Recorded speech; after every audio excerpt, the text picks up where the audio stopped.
Bismillahirrahmanirrahim. Qala dawuh sapa an-nabiyyu Kanjeng Nabi Muhammad sallallahu alaihi wasallam.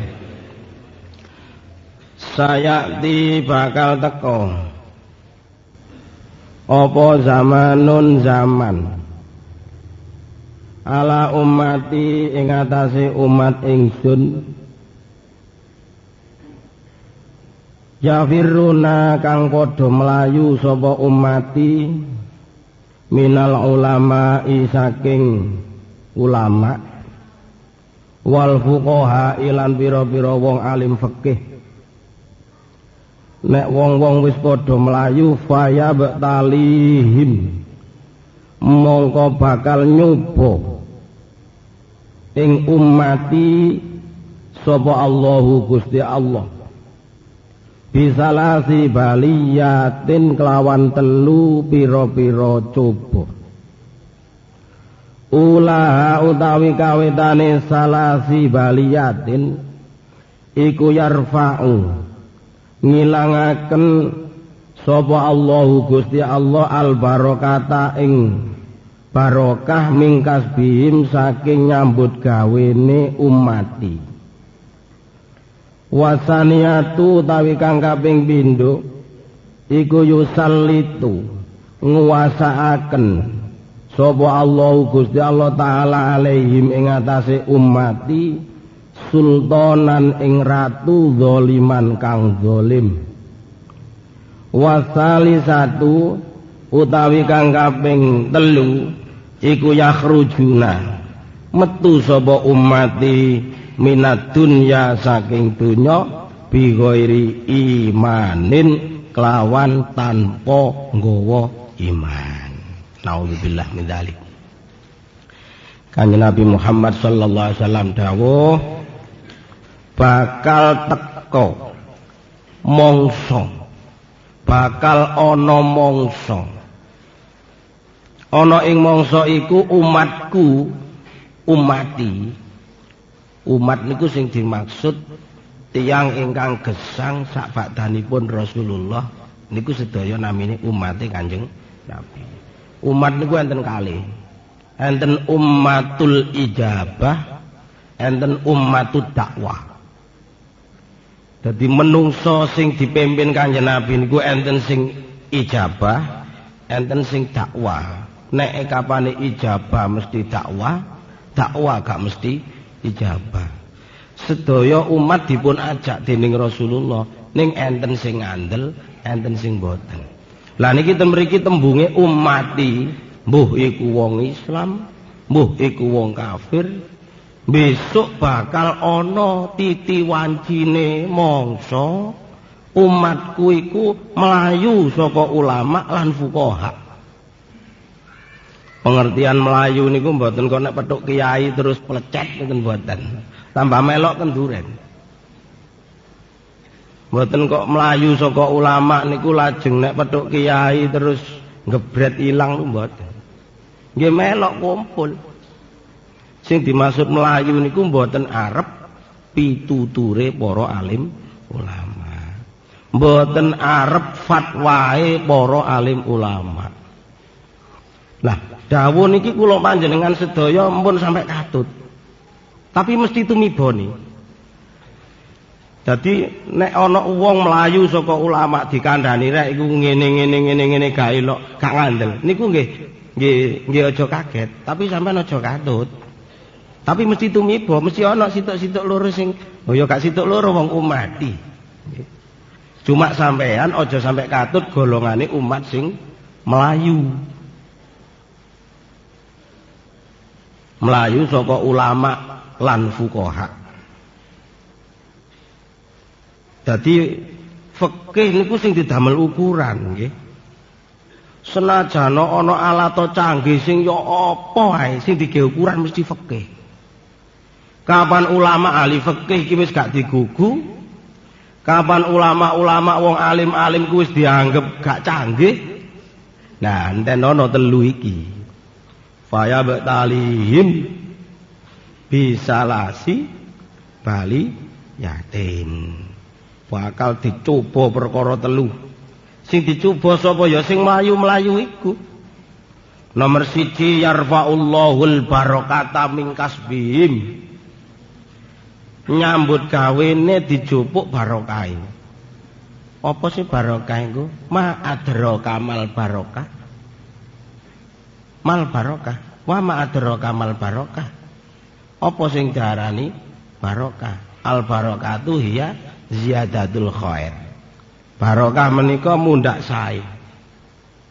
Sakniki kathah wong nyambut gawe tapi duwike gak patek gelem ngajak nyang kebagusan. Kathah wong sugih-sugih tapi dijak nyang kebagusan gak patek gelem duwike. Niku namine mboten barokah. Nek wong sedina kayane 100.000 nyemplungi omplong 100 1000 berarti nilaine 1%. Ana wong nyambut gawe kayane 10.000 nyemplungi 500. Lho, nilaine tasik gedhe sing 500. Sakniki kathah wong kuat mbangun omahe dhewe tapi gawe apa-apa gak patek kuat. Rumah sakit Islam Sakinah iku tek wong sak kabupaten. Nggih untung-untungan duwe iki termasuk duwe sak Jawa Timur sing duwe Mojokerto tok. Padahal omahe dhewe ku ditingkat kuat iku. Lah niku nggih monggo dipetani mosok awak-awakan kegolong melayu ngono. Dadi pokoke rezeki kok gak gelem dijak kebagusan, ya rezeki gak barokah ngono ae. Apa sebabe? Ya kira-kira gak patek arep dituturi kiai ngono kira-kira. Utawa urip nggih lingkungane wong gak patek arep kiai niku nggih ketularan kan.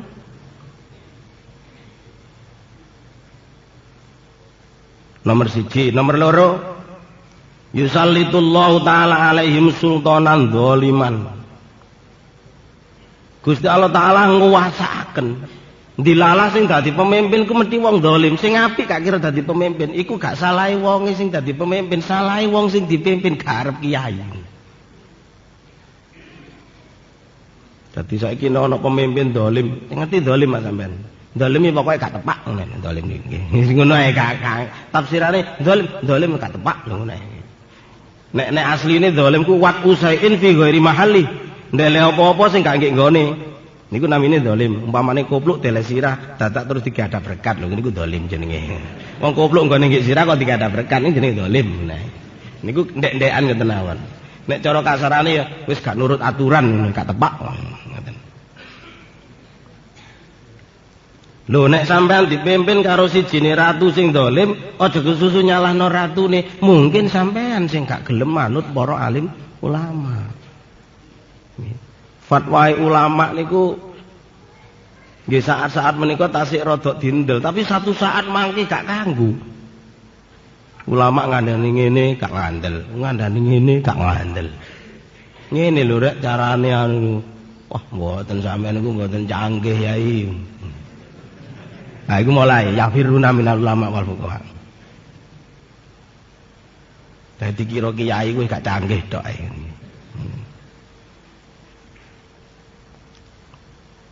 Nah niki dicoba dipimpin ratu sing zalim.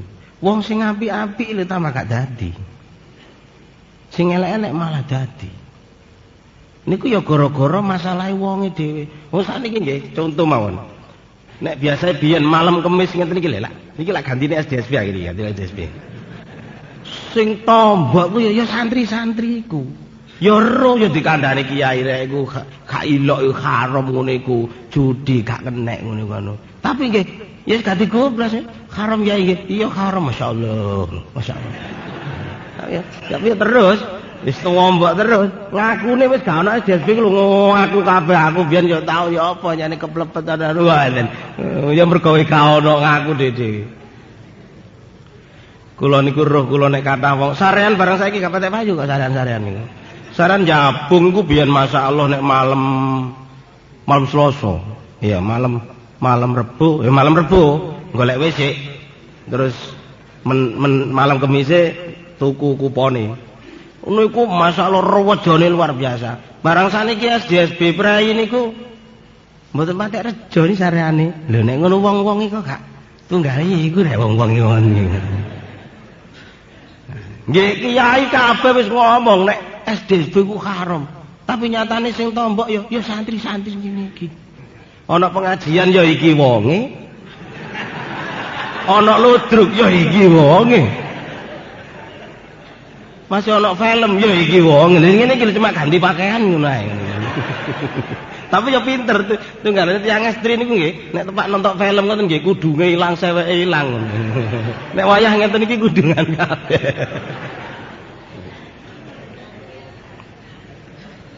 Masya Allah, bolak-balik salaya awake dhewe ae. Nomor 3 niki sing bahaya, wong ku nek gak arep ulama, gak arep karo wong ahli fikih, wa yakhrujuna minad dunya bi ghairi imanin. Metu teko donya tanpa nggawa iman. Nauzubillah min dzalik. Rumiyin kula terangaken, api kaya apa, loman kaya apa, dermawan kaya apa, wis tah ambek wong sopan santun, alus lemah lembut, iman gak digawa, neraka sateruse. Melut kaya apa, ndlodo kaya apa, kurang ajar kaya apa, tapi nggawa iman dimek-mek neraka kok dintas wis suwe. Nah niki wayah rujuna minad dunya bi ghairi imanin. Masih tak sembayang, masih tak ahli zikir, nek gak manut karo ulama, gak manut karo fuqaha. Bahayane wayah rujuna minad dunya bi ghairi imanin. Mulai sampean dipimpin karo ulama, dipimpin karo kiai-kiai sing dik nggone Nahdlatul Ulama, sampean nurut mawon, aja pola-pola sampean. Nggih. Mulai aja pisan-pisan ngrasani kiai. Lho temenan niku ngoten nggih. Aja pisan-pisan ngrasani kiai. Ngoten. Saleleke kiai niku apik-apik sampean ngono. Kiai elek sampean wis apik wis. Nggih endi ana kiai nonton ludruk. Endi ana kiai nonton film, sampean langganan. Ngono pokok gelem jamaah ngono sae samangken sae sampean wis apik nggih. Nggih. Masyaallah. Monggo diterusno. Iki ngaji. Wal maqalatu salisatu utawi maqalah kang kaping 3 iku an Abi Bakrin As-Siddiq. An Abi Bakrin As-Siddiq radhiyallahu anhu. Nek kapane sahabat 3 niku radhiyallahu anhu. Sayyidina Umar radhiyallahu anhu. Sayyidina Utsman radhiyallahu anhu. Sayyidina Ali karramallahu wajhah. Napa sebabe? Sahabat sekawan iki sing gak tau ngincipi dadi wong kafir iku sitok. Abu Bakar ya tau roh rasane dadi kafir. Sayyidina Umar tau roh rasane dadi kafir. Sayyidina Utsman roh rasane dadi kafir. Tapi Sayyidina Ali kecilik gak tau kafir. Mergo anjene jek cilik nalika iku. Mulai sebutane karramallahu wajah. Ning nyewa semanten krana ditingali saking segi bobote imane lan liya-liyane terpaksa Abu Bakar tetep ranking pertama. Mangke enten keterangan ten mriki. Man utawi sapane wong niki dawuhe Abu Bakar. Berarti diarani asar. Man utawi sapane wong iku dakhala mlebu sapa man al-qabra ing kuburan. Maksudnya mlebu alam kubur bila zatin kelawan tanpa nggawa sangu. Apa ya sangune nyang kuburan? Ai minal amali soleh, tegese saking amal soleh. Amal soleh sing digawa. Faka'anna maroqiba mongko kaya-kaya nyabrang sapa man al bahra ing segara bila safinatin kelawan tanpa prau. Ai fayagriku tegese mongko kerem sapa man gorkon kelawan kerem temenan. La kholasa ora ana slamet iku maujud lau keduwene man illa biman. La kholasa ora ana kang nyelametaken iku maujud lau keduwene man illa biman angin kelawan wong yungkidu kang bisa nyelametaken sapa biman ing man. Niki dawuhipun sahabat Abu Bakar. Berarti dawuhe Abu Bakar ya saka Kanjeng Nabi asale. Tapi awas keliru. Mungkin bene sampean dawuh Sampeyan ngendika wonten pundi-pundi ceramah eling-eling nek niki dawuhe sahabat Abu Bakar. Nggih diantar ngenten qala Rasulullah sallallahu alaihi wasallam. Man dakhalal qabra bila zatin faka'anna maraqibal bahra bila safinatin. Ini dawuh Rasulullah Pak Saudara. Sing teliti awas kadang-kadang ngoten. Lah nek sajak mamang rumiyin kula terangaken niki wonten makalah Pak Saudara. Ngono ae. Mesti bener nggih. Niki enten makalah. Niki enten dawuh. Dawuhe ngeten sinten tiyangipun mlebet ten kuburan mboten beto sangu, kados tiyang nyabrang segara mboten numpak prau. Kedelep Pak Saudara. Niki dawuh niki. Dawuhe sinten? Nggih dawuhe sing dawuh. Lho, nggih. Dawuhe sing dawuh. Sapa ya sapa-sapa iki pokoke nyatane ana unen-unen ngene. Nek mamang ngoten, terus Gus Dur ngoten nggih. Sampeyan bekne mamang dari Gus Dur iku ya ana makalah, ada dawuh. Lho ngono ae bener iku wis. Dadi nek sampeyan mlebu nyang kuburan gak nggawa sangu, padha ambek nyabrang segara tanpa prau, ya kedelep. Kuburan iku ya napa sih? Napa sing dige mendem mayit niku? Oh senes niku lak lemah.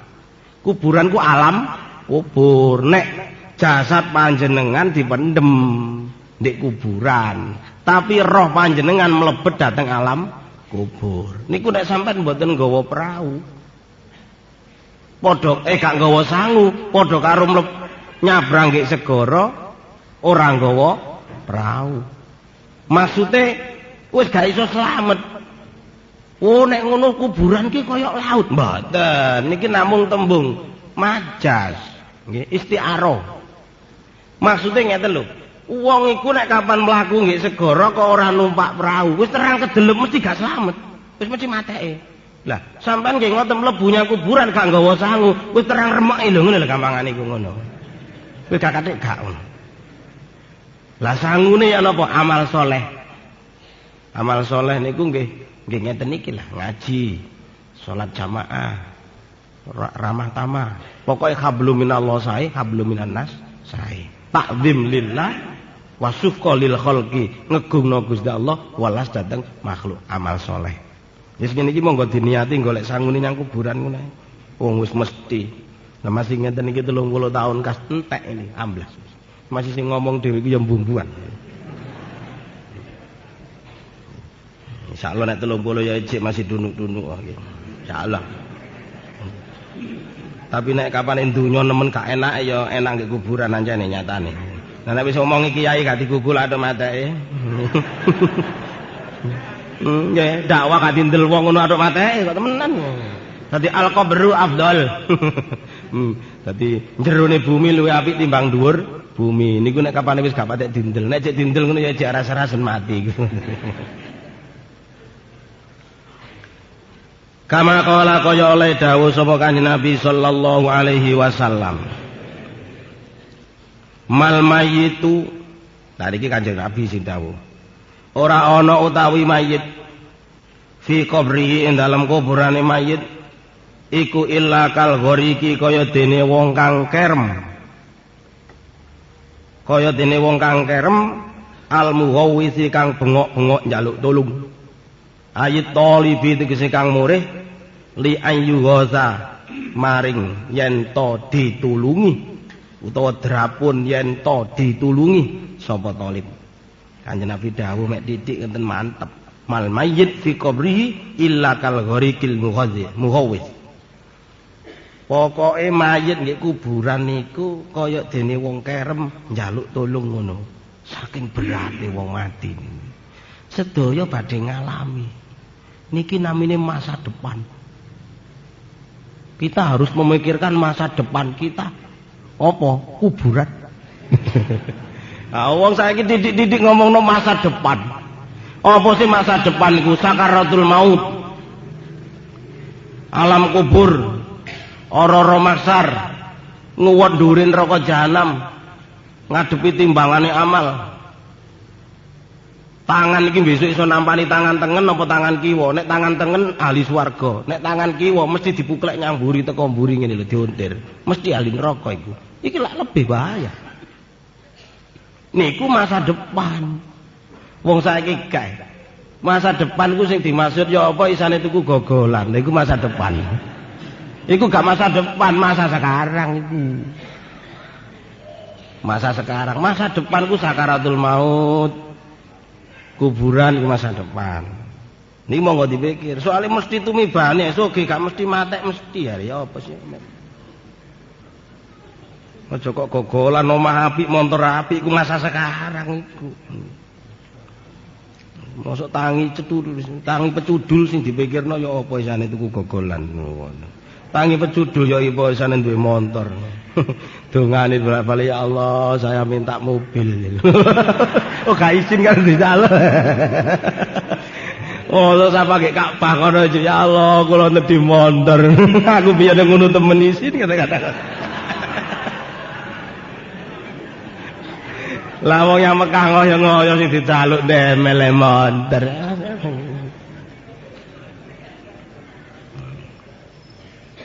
Pantes-pantes ngene rada pantes ya Allah, kula mriki niku utange kathah Gusti, nek mantuk sampean sauri iku pantes sithik soal kewajiban. Iku ya katut ya niku ya Wal maqalatur rabi'atu ta maqalah kang kaping 4.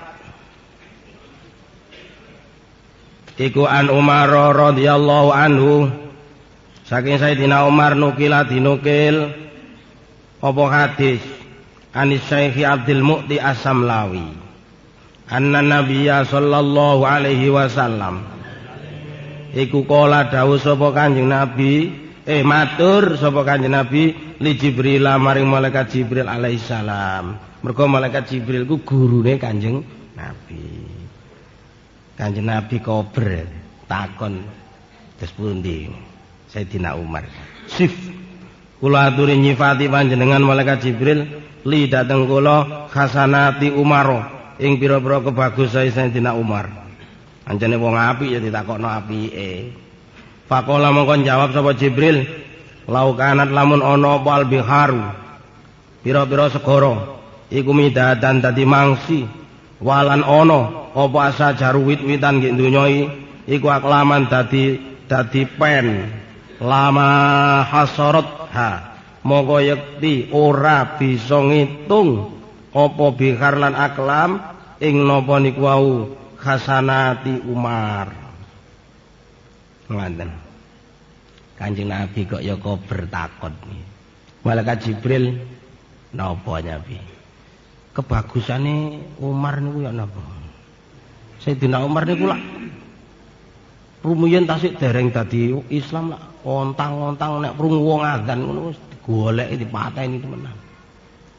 Tapi Kanjeng Nabi pun sumerap nek Umar ku besok jange dadi ewange wong Islam, tegake agama Islam liwat Umar. Kebagusane dos pundi malaikat Jibril. Malaikat Jibril jawab, ngeten Kanjeng Nabi. Umpama segara niku damel mangsi, wit-witan sak donya damel pen. Gen nulisi amal baguse Umar niku segarane asat kayune telas niku dereng mari gen nyateti kebagusane Umar. Padahal sedekah sampean dicatet buku sak lempir kantek. Sedekah sampean? Kaji iki nyumbang rumah sakit Islam Sakinah 5 juta. Tulisane tok prakteke mek 500 kok. Kadang gak plus diteken tok. Ini kebagusane segara digemangsi, kayu digepen, entek asat durung mari kebagusane, nyatet kebagusane Sayyidina Umar. Wah, ana wong kaya ngono iku ya apa. Terus bagaimana dengan malaikat sinten? Sayyidina Abu Bakar Siddiq.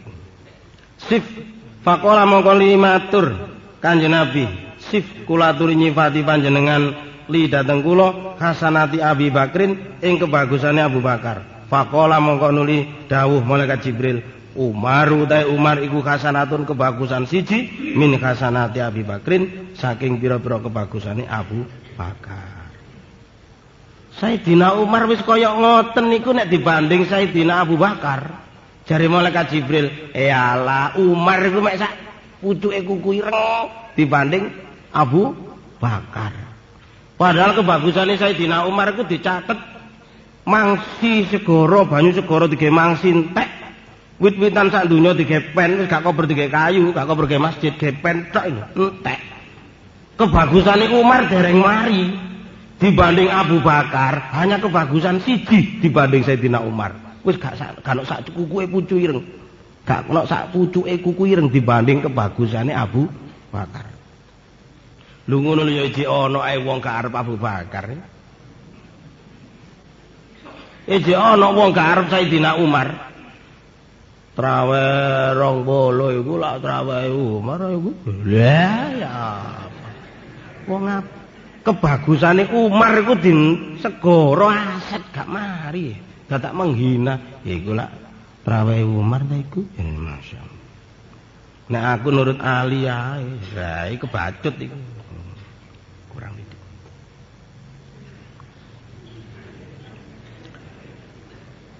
Izzud dunya utahe mulyane donya. Faqala Umar nggih.